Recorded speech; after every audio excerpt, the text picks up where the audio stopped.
But the other thing too is if we get it, we're the only high-end, we're the only watch and jewelry store within a 3-mile radius, and we're in uptown, downtown. So is that now imagine somebody taking note of you, me, Eric, Nico. Let's just take these 4 channels, right?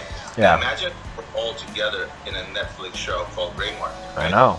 2,000 square feet. Yeah, but 7%'s not enough if we're gonna put $1.5 million in this building and only a 5-year term. The 5-year term is one thing that will concern me.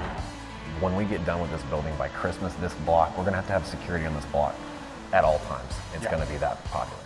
When I started with Marco, what's different about you guys versus when we designed, I showed them some of the companies that we've done for design for Facebook and all sorts of people.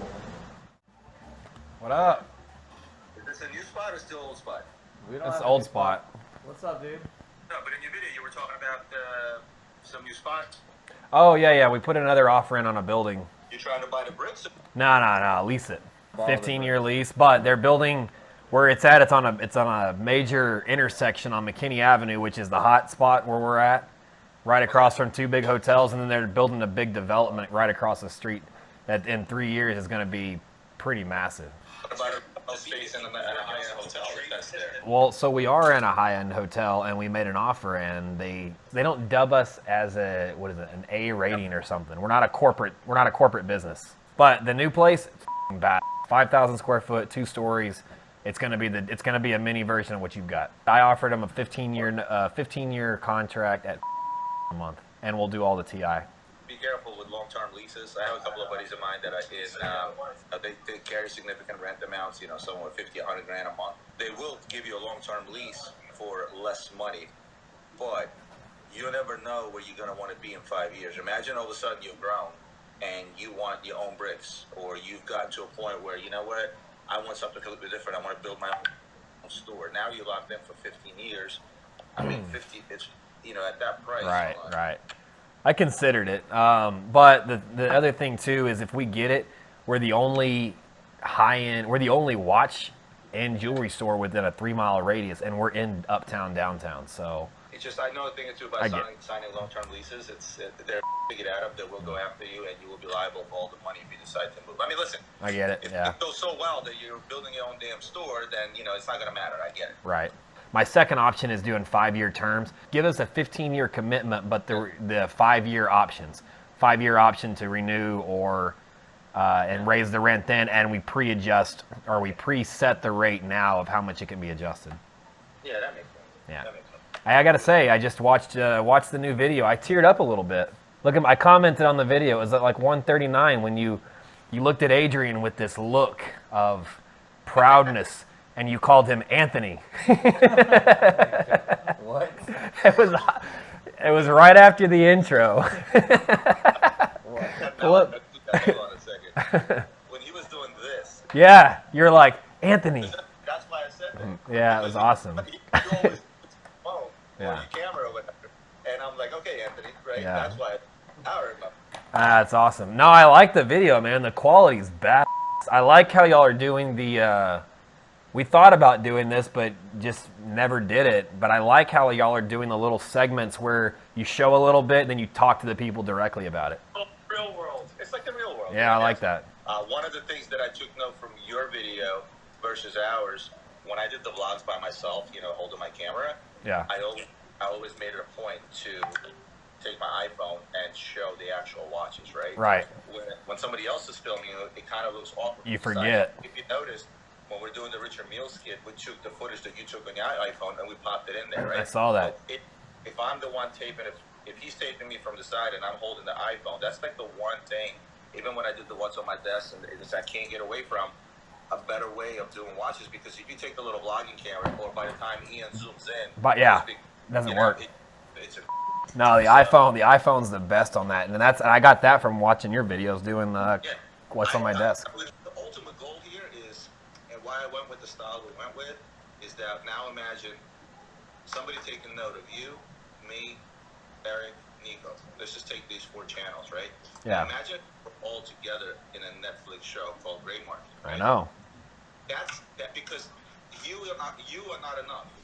I'm alone not enough. Nico alone Might be enough, or maybe too much. But We get after a while they'd want to see. You can't just. Again, neither one of us can all be just a show by itself. You've got to have some variety, because if you watch us do deals in the office day in and day out, eventually it gets old. If you watch Nico scream at people day in and day out, eventually it gets old. You're like, all right, we get it. One thing I'll tell you is the dynamic, the movement, right? Marco going to the police station, like in today's video, while you're in the office doing something else, and so on and so forth. We got to try to create that same thing within my office. Luckily, it's big enough, and there's enough people here to create that. But I think one of the things that you have advantage of is you guys are always on the move. Right. Set up a camera in your finance office, in your vault, in your packing. You know, whenever you're doing phone calls, if they're calling you down from intake, telling you they got some watches in, they should be on video talking to you, showing what came in. I do that on Instagram every morning, but now I got Ian starting to tape that. Yeah. And mine and Adrian's interactions, because we're always bickering, because I'll buy some dumb he always can you tell him to stop buying dumb No, because I buy dumb too. No, trust me, you don't buy dumb Okay, no, you buy some pretty dumb but. If you're running short on green Daytonas, by the way, we're selling a couple. Are they down to 60 yet? Nah. Okay. Nah. Call me next week. I think like low 70s is where they're going to be. Yeah. Probably going to get sit. The platinum, I think, is holding. I don't think it's dropping. Yep. These guys that are holding, the blue skies are holding steady. Like, I'm wholesaling them at 27.5, no problem. Brand new? Okay. Yeah. Yeah, brand new. Daytonas are Actually, is that brand new? Daytonas are down a little bit. Is that Sky brand new? Yeah, you want it? Send me one of Adrian's style shots out on the, just holding it up. I have a client for it, maybe. 2021 or 2020? This one is... New. It's a new card, so I can see that. That's fine. Hey, what do you think of this? I like that watch. I always did like that watch. I But love this. People are just like, I don't know, they can't get through a mental block that watch is worth what it's worth. Right.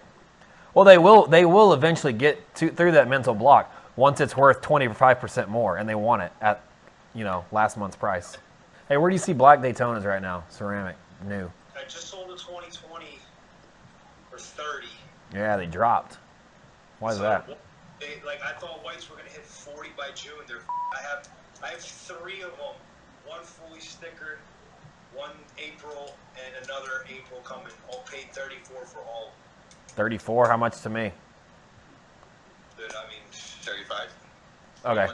Send me a picture of that one too. I may have clients for both of those. I'm old school. I gotta write down. Hey, bro, I got that too, right? Dude, I just like going back to. I found one of my in my desk the other day from when I first started this business. I started in November 2018. I found one of these things where I was, buying a sub for like $8,000. It's the best. I have ones where I was buying Richard Mills for like under $100,000. God, yeah. Archive those, frame those, and hang them in your office. Hey, what are you guys selling over there? Dude, we sold Milgauses, we've sold Batmans, or Batgirls, Omegas. What else have we been? We have a few Batmans and Batgirls. He's like, he doesn't want to rush with them. He wants to have this. Because look, you always have a call on that. And when you have to go out and get it, it's just gonna cost you more. So you might. It happened to us with the Blue Sky Dweller, which is why we have like 3 or 4 in stock. Right, It happened right. 2 weeks ago. But we double sold one, or something happened. Somebody wanted one, and I promised a guy a watch for $28.5, and Alice goes out to try to find one. He was being quoted $29 and change for used ones. You don't happen to have I need a rough price quote on a Date 836 white gold, probably a silver diamond dial factory. If you go out and find one, you're probably gonna get quoted somewhere around the 15% off mark, which is crazy. That's high, jeez. Bro, you have to figure it like this, man. From what I understand, some dealer somewhere got allocated that piece, right? Right. Their allocation is basically slim to none nowadays, so they need to make up their margin. Like, they have to sell it for more money because they're not getting products. Right. Yeah. I agree. So that's what it comes down to. Yo. What's up, man? What was their initial ask? Wasn't it like... Yeah, so it's run an estimated size square footage. Okay. But I ran out the exact square footage. So it's running initially like 2,400 square feet, ground floor, and 2,000 square feet. Yeah, but 7%'s not enough if we're gonna put $1.5 million in this building and only a 5-year term. The 5-year term is one thing that's real concerning to me, Yeah. because especially the improvements. Well, I'm not gonna put $1.5 million in a building I only get for 5 years. So where are we at on this? I'm not doing a 5-year. It's too short. Yeah, I mean, we asked for a 15. This is where they responded back. So go back to 10. And then parking spaces. I want all these parking spaces. At the very, very minimum, everything on this side of the building. I don't want our customers pulling in this big, beautiful building and half the parking spots taken up. So the other thing is, it said something about the tenant or the landlord approves any alterations. So alterations are referring to the interior. So basically, they just want to know. There's kind of like what they call cosmetics. So if you're doing like paint and like light stuff, Right, yeah, you don't have to you ask. don't get their approval. That's when you But if you're change punching stuff. a hole through the floor or something like structural changes, they just want the approval before you do it. And alterations, that's not furniture or like removable stuff. It's anything that's like fixed. Right. I want more off of the lease though. The base rent is this first number. The operating expenses are triple nuts. This is the second number. We're looking at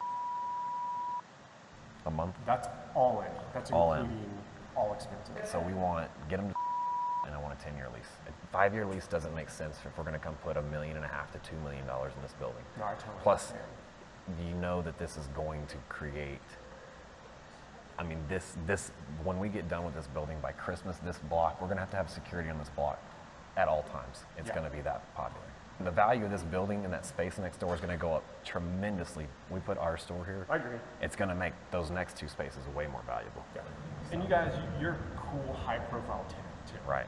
Like you're not some Carryout or Chase Bank. Like, Boring as no. Yeah. I'm gonna get this registered. When we get this done, mark my word, that's be the first jewelry store in history to get registered as a landmark. Before we're done, I'm gonna do it. So I know that everybody wants to jump into design, yeah? Everybody, all clients want to immediately to jump into design. Right. But what we really need to do, if this is your spot, before we even do that, we need to do a location evaluation. These posts, for example, walls that we might want to blow out, etc. We need to really say like, okay, we were told these are non-structural, but is that true? And even if they are non-structural, what is going to be the cost to make this the blank canvas that you guys want, right? Right. So we have to do that evaluation to say, okay, well, we're not blowing this wall out, or we got to leave this one column, or whatever. And then you get to your design process, right? Because that one column might totally change the entire flow, or being able to blow a wall out or not able to blow a wall out, right? Now, I'm not saying all things can't be solved. You can solve all things with design. You just don't want to halfway down say, oh, this beam was structural, now I'm going to have to run a joist that's going to cost you another $100 grand. Because we didn't realize that you're going to have to reinforce that. So we have to evaluate the location. That's the first thing we got to do. And this is what I started telling Marco. What's different about you guys versus when we designed, I showed him some of the companies that we've done for, we designed for Facebook and all sorts of people. But you guys don't have a brand guideline. So I know everybody's like, make it look premium, make it look sick, but you can make something look premium and sick and high-end a million different ways. And I've been going on and I'm looking at Material Good New York, Avi & Co., looking at every jeweler that's out there and looking at their space, and I'm saving pictures of the stuff I like. Like Material Good, they have a bad lounge that has these those bookcases that has a big ladder. That's one thing I like. My idea is to send you everything that we like. I mean, he's going to get pictures. I'm going to get pictures of all the stuff we like. We're just kind of combine You put it the together. best. You're going to need a company and a team to help manage the process and to say, hey, here's your deadline. Here's where you told us we need to be open. We need to be open by this date. If you don't tell me what wood you want me to order today, I will not meet your date because I have to get the wood in, I have to fabricate it, you know what I mean? So you need us to make a timeline for you and then hold you accountable to that timeline. And just seeing the type of busyness that you guys have and communicating, like, I bet you that's going to be the number one thing. This is going to be our baby, so this will be our number one focus. The sales guys, their job is to run the store. When we get this locked in, this is 150% our focus. Okay, cool. And I want it open, and I want it open as fast as possible.